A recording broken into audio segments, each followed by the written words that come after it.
Hello friends, आप सभी का स्वागत है आपके अपने YouTube channel study with Sujeet में। तो दोस्तों, आज हम लोग बायोलॉजी के बहुत ही महत्वपूर्ण ऑब्जेक्टिव क्वेश्चंस के बारे में डिस्कस करने वाले हैं, जो कि बोर्ड एग्जाम के लिए अति महत्वपूर्ण है। दोस्तों, इसमें हम लोग टॉप 50 प्रश्नोत्तर को कवर करेंगे, जो कि आप सभी के बोर्ड एग्जाम में लगभग ये प्रश्नोत्तर जो है हर साल पूछे जाते हैं।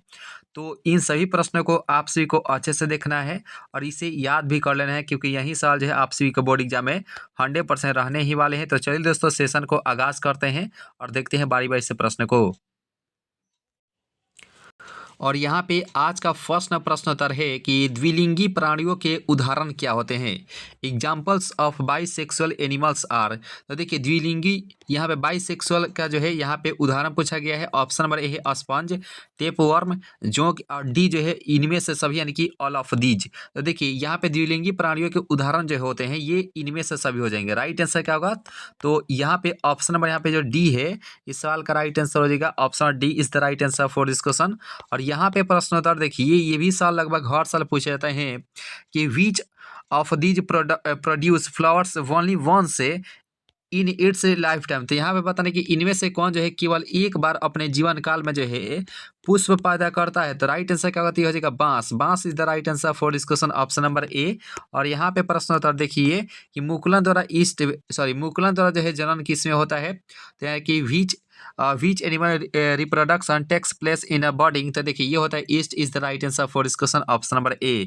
और यहाँ पे प्रश्नोत्तर देखिए कि इसका राइट आंसर क्या है कि जब ज्यांग में इस तरीके से एक दूसरे से जुड़े रहते हैं तो ये क्या कहलाते हैं। प्रश्नोत्तर बहुत ही यानी कि महत्वपूर्ण है। ये भी साल जो है बार बार बोर्ड एग्जाम में आ चुके हैं।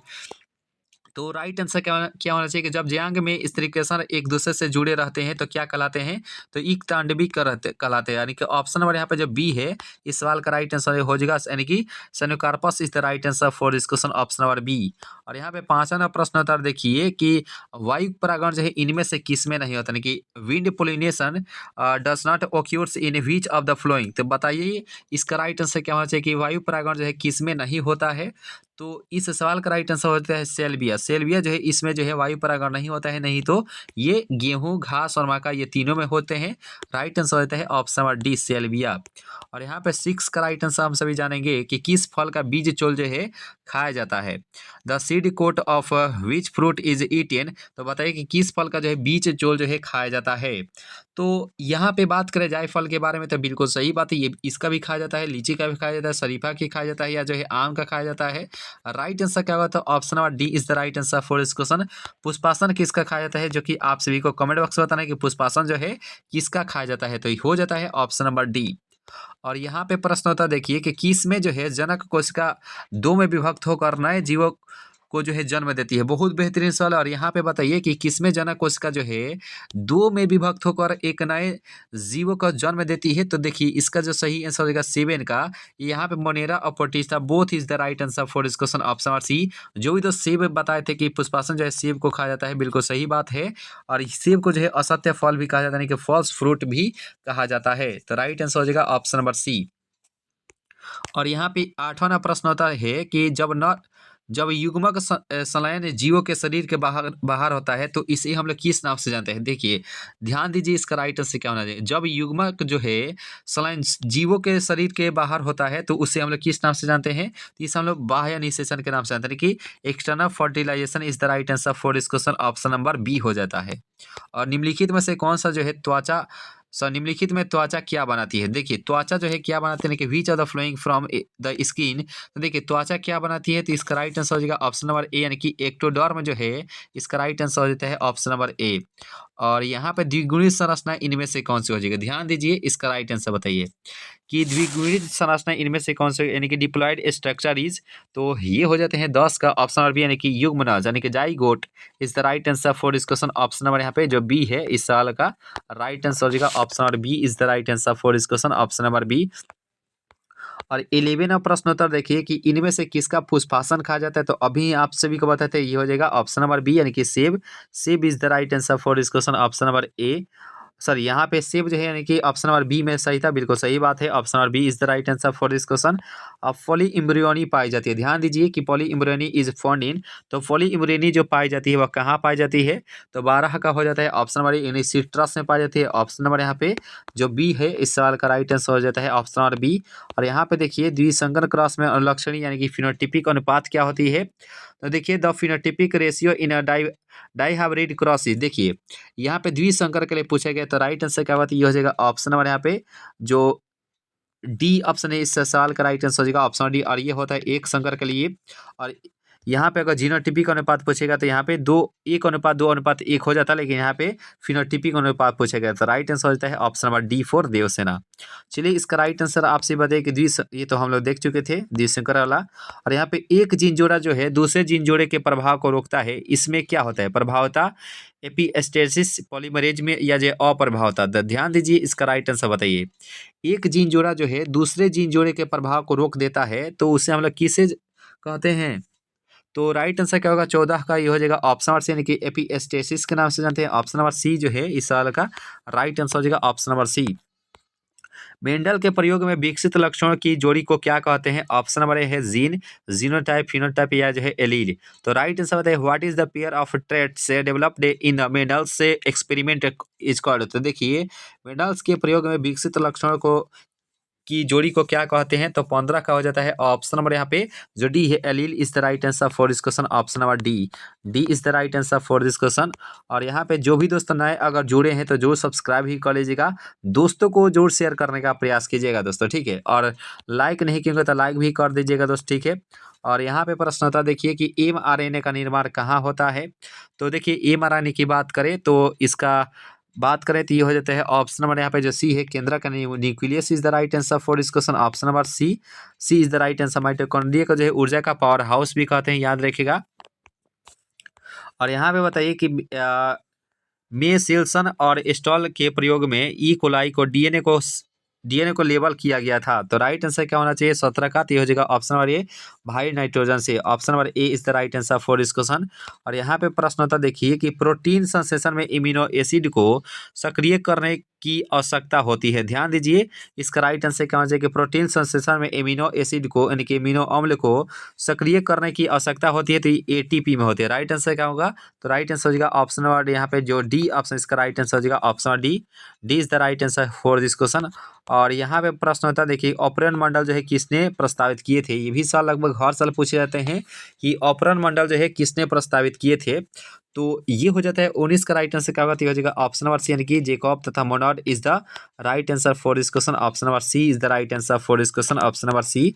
यहाँ पे देखिए पक्षियों एवं कीटों के पंख इनमें से किसके उदाहरण होते हैं कि wings of bird and insects are, तो राइट आंसर बताइए इसका राइट आंसर क्या होना चाहिए कि पक्षी एवं कीटों के पंख जो है होते हैं, तो 20 का राइट आंसर क्या होगा, तो ये हो जाएगा असमजात अंग, यानी कि ऑप्शन नंबर यहाँ पे जो बी ऑप्शन इस सवाल का राइट आंसर हो जाता है option number B. B is the right answer for this question. और यहाँ पे 21 नंबर प्रश्न होता है देखिए कि एकिडना क्या होती है जी, तो बताइए जी एकिडना क्या होती है, तो यहाँ पे इसका राइट आंसर क्या होना चाहिए, यह एक प्रकार का जो है राइट आंसर क्या होना चाहिए, तो 21 का हो जाएगा ऑप्शन नंबर बी, यानी कि योजक यानी कि कनेक्टिंग लिंक होती है। राइट आंसर क्या होगा, तो option number B is the right answer for this question option number B. और यहाँ पे केवल अफ्रीका में ही पाए जाते हैं, क्या पाए जाते हैं, ऑप्शन नंबर ए है जेब्रा, जिराफ, गोरिल्ला, या जो डी जो है ऑल ऑफ दीज। तो यहाँ पे ऑप्शन नंबर यहाँ पे जो डी ऑप्शन है all of these, right answer होता है option number D is the right answer for this question option number D.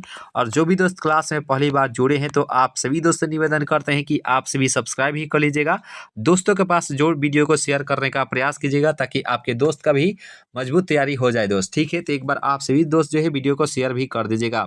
प्रश्नोत्तर देखिए कि इनमें से कौन जो है बैक्टीरिया जनित रोग है, तो देखिए बैक्टीरिया यानी कि बैक्टीरिया कहने का यानी कि जीवाणु के द्वारा, तो जीवाणु द्वारा रोग इनमें से कौन सा हो जाएगा, तो राइट आंसर हो जाता है ऑप्शन नंबर यहाँ पे जो भी दोस्त 23 का डी बता रहे हैं, सॉरी बैक्टीरिया जो है यहाँ पे सिफिलिस हो जाएगा क्योंकि पेपिलोमा जो है ये तो वायरस के कारण होता है, वायरस होता है, ठीक है। तो राइट आंसर क्या होगा सिफिलिस जो है ये बैक्टीरिया जनित रोग होता है। राइट आंसर क्या होगा, तो option number A is the right answer for this question option number A. और सिफिलिस जो होता है वह जो है यौन संचारित रोग होता है, याद रखेगा यौन संचारित रोग।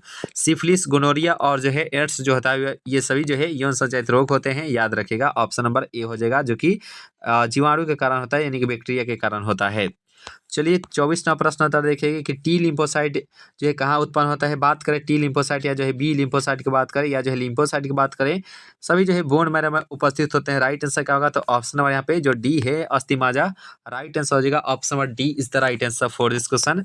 और यहाँ पे देखिए कि इनमें से कौन गाय की प्रजाति नहीं है। देखिए गाय की प्रजाति इनमें से कौन सा नहीं होती है, तो ये सूरती हो जाती है। और मेहसाना भी जो ये जो है मेहसाना हो जाएगा, सूरती हो जाएगा, सभी जो है भैंस की अब फोले के जो है यहाँ पे क्या बोलते हैं प्रजाति का नाम है। ठीक है, तो राइट आंसर हो जाएगा ऑप्शन नंबर डी। चलिए यहाँ पे 26वां प्रश्न उत्तर है कि कृत्रिम तरीके से उन्नत नस्ल के वीर्य एकत्रित करना क्या कहलाता है। तो इससे हम लोग किस नाम से जानते हैं 26 का, तो वीर्य संचयन यानी कि ऑप्शन यानी कि semen storage is the right answer for this question, option number B. और यहाँ पे 27वां प्रश्न उत्तर है कि एक ही नस्ल के पशुओं के बीच प्रजनन को क्या कहते हैं। तो यहाँ पे 27 का हो जाता है ऑप्शन नंबर यानी कि अंतः प्रजनन यानी कि इन breeding is the right answer for this question, option number ए। चलिए इसका राइट आंसर बताइए जी कि मेहसाना जो है किसकी प्रजाति होती है। तो यहाँ पे ऑप्शन नंबर यहाँ पे जो बी ऑप्शन है कि भैंस is the right answer for this question, option number यहाँ पे जो बी है buffalo is the right answer for इसको मेहसाना हो जाएगा। और यहाँ पे कुछ देर पहले आप सभी को बताए ही थे ऑप्शन नंबर यहाँ पे सूरती, ऑप्शन नंबर बी हो जाएगा। और यहाँ पर 29वां प्रश्न उत्तर है कि गाना अनुसंधान कहाँ स्थित है। देखिए एक होता है भारतीय गाना अनुसंधान केंद्र और एक होता है केंद्रीय गाना अनुसंधान केंद्र। तो ये जो है केंद्रीय पूछा गया था। ठीक है, तो यानी कि गाना अनुसंधान केंद्र जो है यहाँ पे कोयम्बटूर जो है इसका राइट आंसर हो जाएगा। ऑप्शन नंबर यहाँ पे B is the right answer for this question. पूछेगा कि भारतीय गाना अनुसंधान केंद्र कहाँ है, तो वह जो है लखनऊ जो कि यूपी में है, याद रखिए दोस्त। ठीक है, तो राइट आंसर क्या होगा, तो ऑप्शन नंबर यहाँ पे बी जो है इसका राइट आंसर हो जाता है, ऑप्शन नंबर बी। निम्नलिखित में से कौन जो है कल्याण सोना किसकी किस्म होती है, तो ये होती है गेहूं की। राइट आंसर क्या होगा, तो ऑप्शन नंबर यहाँ पे 30 का हो जाएगा, option number B, B is the right answer for this question. जो भी दोस्त क्लास में पहली बार जुड़े हैं तो जो सब्सक्राइब ही कर लीजिएगा, दोस्तों को जोर शेयर करने का प्रयास कीजिएगा दोस्त। ठीक है, और यहाँ पे अधिकांश जो है प्रतिजीविक तैयार किए जाते हैं। तो राइट आंसर क्या होना चाहिए, आप सभी एक बार लाइक भी कर लीजिएगा, जो भी दोस्त नहीं लाइक किए होंगे लाइक भी कर लीजिएगा। तो यहाँ पे 31 का हो जाता है ऑप्शन नंबर यहाँ पे जो बी सॉरी यहाँ पे जो ए ऑप्शन है कॉको में राइट आंसर होता है ऑप्शन नंबर ए।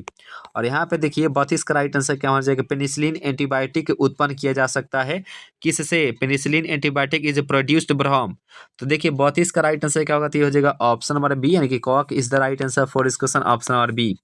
चलिए इसका राइट आंसर आपसे बताइए जी कि वाहित यहाँ पे वाहित जलमल के प्राथमिक उपचार में किन क्रियाओं का उपयोग होता है। तो देखिए which process are use in the primary treatment of sewage water. तो राइट आंसर क्या होना चाहिए, तो ये हो जाएगा ऑप्शन नंबर यहाँ पे जो भी दोस्त यहाँ पे ऑप्शन नंबर बी बता के छाना राइट आंसर हो जाएगा। ऑप्शन नंबर यहाँ पे प्रथम उपचार जो है छाना हो जाएगा। ठीक है, option number B is the right answer for यानी कि फिल्टरिंग। और यहाँ पे बताइए कि कवक एवं उच्च कुल के पौधे की जड़ों के बीच बनने वाले सहजीवी संबंध को क्या कहते हैं, तो इसे हम लोग किस नाम से जानते हैं। तो 34 का माइकोराइजा, ऑप्शन नंबर यहाँ पे जो बी ऑप्शन है इस सवाल का राइट आंसर हो जाएगा। Option number B is the right answer for this question, option number B. 35वां प्रश्न था, देखिए कवक को किस एंजाइम से संसाधित किया जाता है।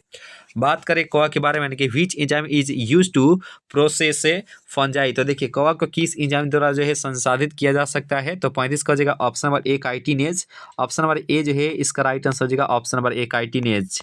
36वां प्रश्न था, देखिए गोल्डन राइस में किस विटामिन की स्थानांतरित किया जाता है, तो ये होता है विटामिन ए। राइट आंसर हो जाएगा ऑप्शन नंबर ए। विटामिन B12 में जो है आप सभी जानते हैं कि कोबाल्ट धातु पाया जाता है। विटामिन B12 में जो है कोबाल्ट यानी कि CO धातु पाई जाती है, याद रखिएगा दोस्त। ठीक है, और संकरण की पहचान जो है किसके द्वारा की जा सकती है। तो देखिए 37 का हो जाता है ऑप्शन नंबर सी यानी कि ELISA is the right answer for this question, option number C जो है इसका राइट आंसर हो जाएगा ऑप्शन नंबर सी। क्योंकि यहाँ पे जो सी ऑप्शन है इससे सवाल का राइट आंसर हो जाएगा ऑप्शन नंबर सी। देखिए एलिसा टेस्ट में जो है इसमें जो है ये एड्स में ज़्यादातर आप सभी को जो है टेस्ट लगाया जाता है, एलिसा टेस्ट, याद रखिएगा यानी कि ऑप्शन नंबर सी हो जाता है इसका आंसर। और यहाँ पे बताइए कि आबादी का प्रसारण जो है किन पर निर्भर करता है। तो यहाँ पे बात करें आबादी का जो प्रसारण होता है वह किन पर निर्भर करता है, तो ये हो जाएगा ऑप्शन नंबर यहाँ पे जो डी है इनमें से सभी is the right answer for इसका ऑल ऑफ दीज हो जाता है। 39वां प्रश्न होता है कि इनमें कौन जो है बहुरूपता को दर्शाता है। तो बहुरूपता की बात करें तो यहाँ पे मधुमक्खी हो जाएगा यानी कि honey bee is the right answer for इस क्वेश्चन, ऑप्शन नंबर सी। और यहाँ 14वां प्रश्न होता है, देखेंगे किन कारणों से आबादी जो है सदा परिवर्तनशील होती है? ऑप्शन नंबर है जैविक और यहाँ पे भौतिक और ई और बी दोनों और डी जो है इनमें से कौन है कि due to which reason population is the always changing. तो राइट आंसर क्या होगा? किन कारणों से आबादी सदा परिवर्तनशील होती है? तो 40 का राइट आंसर हो जाता है ऑप्शन नंबर सी, यानी कि भौतिक और जैविक both is the right answer for this question, option number C. और जो भी दोस्त नए अगर जुड़े हैं तो आपसे भी से निवेदन करते हैं कि आपसे भी सब्सक्राइब भी कर लीजिएगा, दोस्तों को जोर शेयर करने का प्रयास कीजिएगा। और एक ही जाति के जीवों के सामाजिक यानी कि स्थानिक संगठन को क्या कहते हैं? व्हाट इज द सोशल यानी कि spatial organisation of organism of the same species is called. तो राइट आंसर क्या होना चाहिए? तो ये हो जाएगा ऑप्शन नंबर यहाँ पे कि एक ही जाति के एक ही जाति के जीवों के सामाजिक स्थानिक संगठन को क्या कहते हैं? तो इसी ही हम लोग ऑप्शन नंबर सी यानी कि समुदाय के नाम से जानते हैं कि ऑप्शन नंबर यहाँ पे community is the right answer for this question, option number C. और यहाँ पे 42 नंबर प्रश्न उत्तर है कि जैव व्यवस्था में सबसे सुस्पष्ट इकाई को क्या कहते हैं? यहाँ पे इस सवाल का राइट आंसर बताइए कि जीव अवस्था में जो है सुस्पष्ट यानी कि सबसे सुस्पष्ट इकाई को क्या कहते हैं?